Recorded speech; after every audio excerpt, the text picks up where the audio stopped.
एक राजा या रानी का राज्याभिषेक एक बहुत ही विस्तृत आयोजन होता है। वास्तव में यह सम्राट के शासन के लिए मंच तैयार करता है। और यदि आपने कोई इतिहास पढ़ा है तो आप शायद जानते होंगे कि ग्रेट ब्रिटेन की रानी विक्टोरिया ने चाहा होगा कि उन्होंने पहली छाप बेहतर बनाई होती। शुरुआत करने के लिए उनका राज्याभिषेक 5 घंटे तक चला।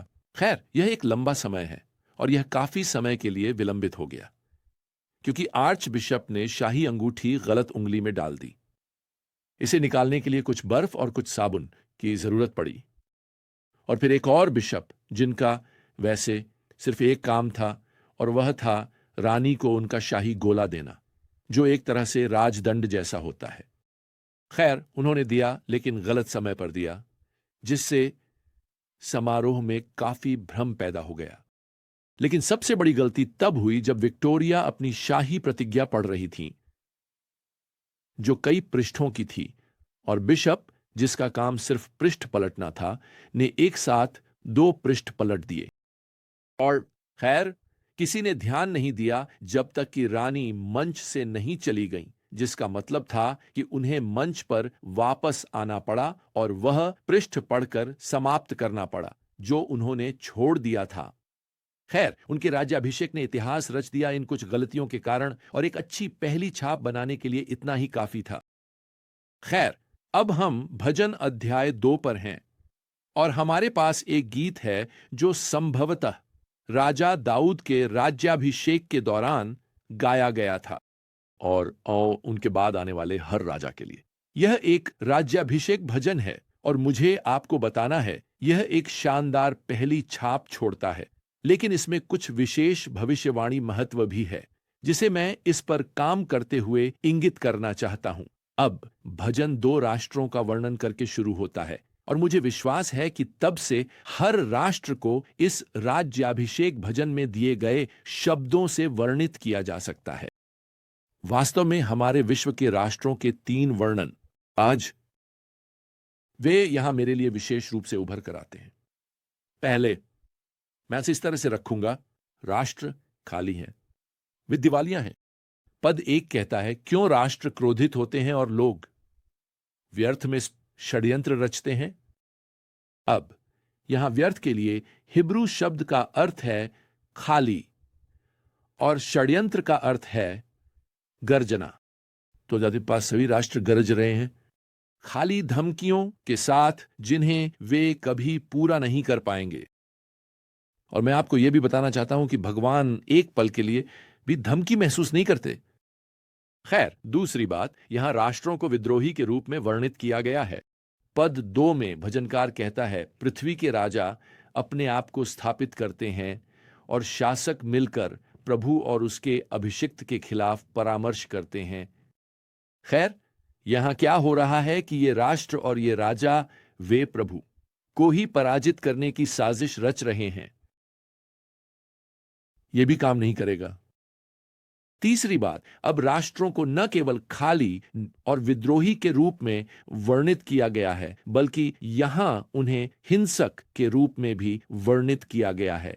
पद 3 में पृथ्वी के राजा कहते हैं, आओ हम उनके बंधनों को तोड़ दें और उनकी रस्सियों को हमसे दूर फेंक दें। दूसरे शब्दों में ये राष्ट्र योजना बना रहे हैं, ईश्वर और ईश्वर के राजा, इस्राएल के राजा के खिलाफ एक हिंसक विद्रोह। अब इसके साथ भजनकार हमारा ध्यान प्रभु के कुछ गुणों कीर्ति की ओर आकर्षित करता है। पहले, हमें बताया गया है कि भगवान सर्वज्ञानी है।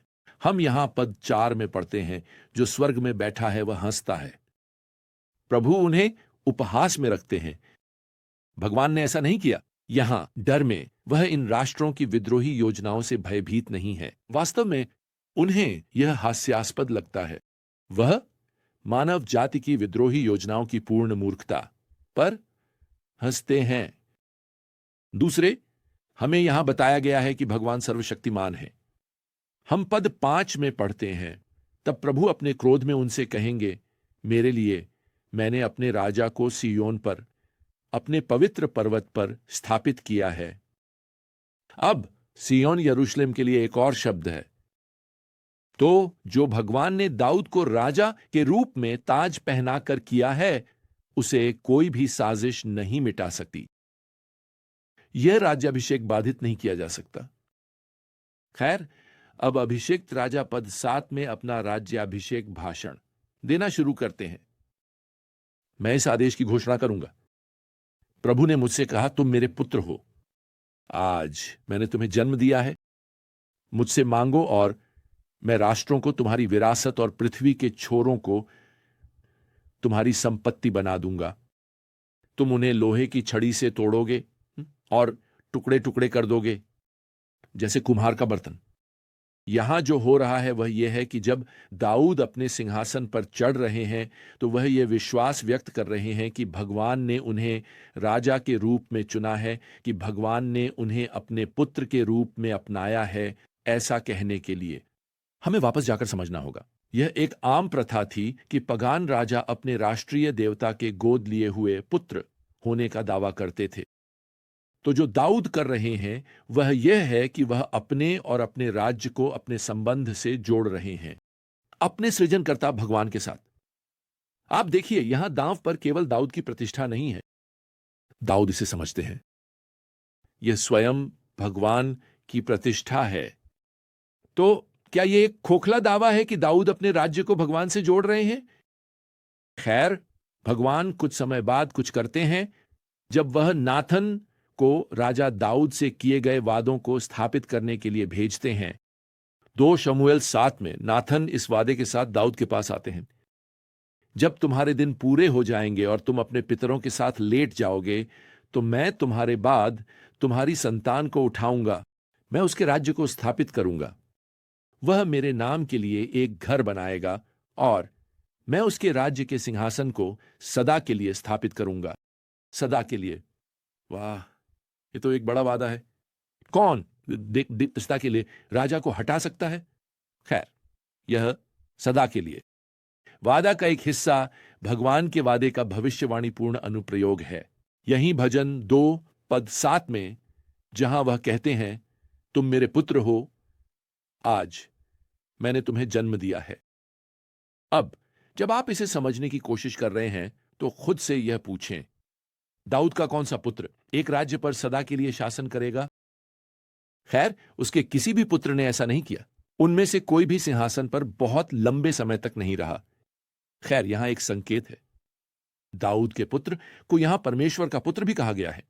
फिर से पद 7 कहता है, प्रभु ने मुझसे कहा, तुम मेरे पुत्र हो, आज मैंने तुम्हें जन्म दिया है। तो यह सिर्फ दाऊद का अपने सृजनहार भगवान से जुड़ना नहीं है, यह दाऊद के महान पुत्र का संदर्भ है। और अगर किसी को यह संदेह हो कि भगवान के मन में कौन है, तो प्रेरित पौलुस सदियों बाद प्रेरितों के काम अध्याय 13 और पद 32 में प्रचार करने जा रहे हैं और यह कहेंगे, हम आपको यह शुभ समाचार देते हैं कि जो भगवान ने वादा किया था उसे उन्होंने यीशु को जीवित करके पूरा किया है। जैसा कि यह दूसरे भजन में भी लिखा है, तुम मेरे पुत्र हो, आज मैंने तुम्हें जन्म दिया है। पौलुस क्या कर रहे हैं?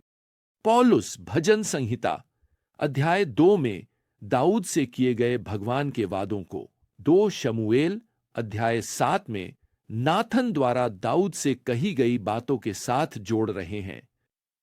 और वह अब अपने उपदेश में सदियों बाद यह स्पष्ट करते हैं कि यह पुनर्जीवित प्रभु यीशु का संदर्भ है, जो मांस के अनुसार राजा दाऊद के वंशज हैं, लेकिन साथ ही भगवान पुत्र, वह शाश्वत राजा जो एक दिन दुनिया की सभी जातियों पर शासन करेगा। अब मुझे आपसे पूछने दीजिए, जब यीशु पुनर्जीवित भगवान के पुत्र, वादा किए गए राजा दाऊद के वंशज हैं, तो उनके खिलाफ कोई भी राष्ट्र क्या साजिश, क्या रणनीति बना सकता है? खैर, अब भगवान यहां राष्ट्रों को आमंत्रित करते हैं। यहां एकमात्र चीज है जो आपको करनी चाहिए। आपको अपने छोटे छोटे हथियारों, अपने छोटे गर्व और अपनी छोटी साजिशों को छोड़कर इस्राएल के शाश्वत राजा यीशु के सामने घुटने टेक कर समर्पण करना चाहिए। वास्तव में वह यहां भजन संहिता अध्याय 2 और पद 10 में कहते हैं, अब इसलिए हे राजाओं, समझदार बनो, अर्थात समझदारी दिखाओ। सावधान रहो हे पृथ्वी के शासकों। भगवान की सेवा भय के साथ करो और कांपते हुए आनंदित हो। समझदार बनो, सावधान रहो। शाश्वत राजा की खोज करो जो वैसे आपको समर्पण और भगवान के साथ शाश्वत शांति दांत की शर्तें पेश कर रहा है। खैर, भजन संहिता वास्तव में इस खुले निमंत्रण के साथ राष्ट्रों के लिए समाप्त होती है। यह निमंत्रण पूरे मानव इतिहास में पृथ्वी के हर राष्ट्र को दिया गया है। यह यहां है, पद 12 में इसे सुनो। पुत्र को चूमो, कहीं वह क्रोधित न हो जाए और तुम मार्ग में नष्ट हो जाओ, क्योंकि उसका क्रोध जल्दी भड़कता है। धन्य है नुज़्वे सभी जो शरण लेते हैं उसमें। अब पुत्र को चूमना विनम्रता और श्रद्धा का एक अभिव्यक्ति है। प्राचीन दिनों में लोग जब किसी मंदिर या मूर्ति के पास से गुजरते थे तो वे वास्तव में अपने भगवान की ओर विनम्रता और श्रद्धा में एक चुंबन फूंकते थे। वैसे यह एक सच्चा चुंबन है। यह यहूदा का नकली चुंबन नहीं है। यह सम्मान का चुंबन है। यह उपासना का चुंबन है। यह मसीह के प्रति निष्ठा का चुंबन है, जो अनंत राजा है। मैं आपको बताता हूं, रानी विक्टोरिया का राज्याभिषेक कुछ गलत कारणों से इतिहास में दर्ज हुआ, लेकिन राजा यीशु का राज्याभिषेक अब भी इतिहास बना रहा है।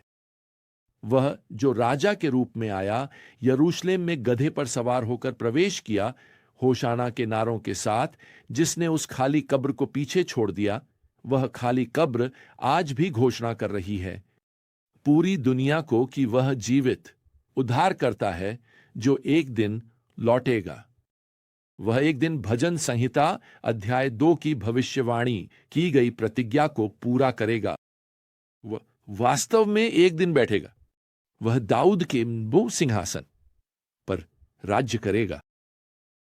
आज मेरे मित्र, मैं आपको बताता हूं, चाहे आप किसी भी देश में रहते हों, आपको अभी आमंत्रित किया जा रहा है कि आप उसके सामने आकर घुटने टेकें और उसे अपने व्यक्तिगत प्रभु और राजाओं के राजा के रूप में स्वीकार करें। और अगर मैं कहीं बाहर किसी राष्ट्रीय नेता से बात कर रहा हूं, तो बेहतर होगा कि आप अपने देश को भी यही करने के लिए प्रेरित करें। खैर, इसके साथ ही हमारा समय समाप्त हो गया है। अगली बार तक प्रियजनों, प्रभु यीशु मसीह की कृपा आपके साथ हो और परमेश्वर का प्रेम और पवित्र आत्मा की संगति आप सभी के साथ हो। आमीन।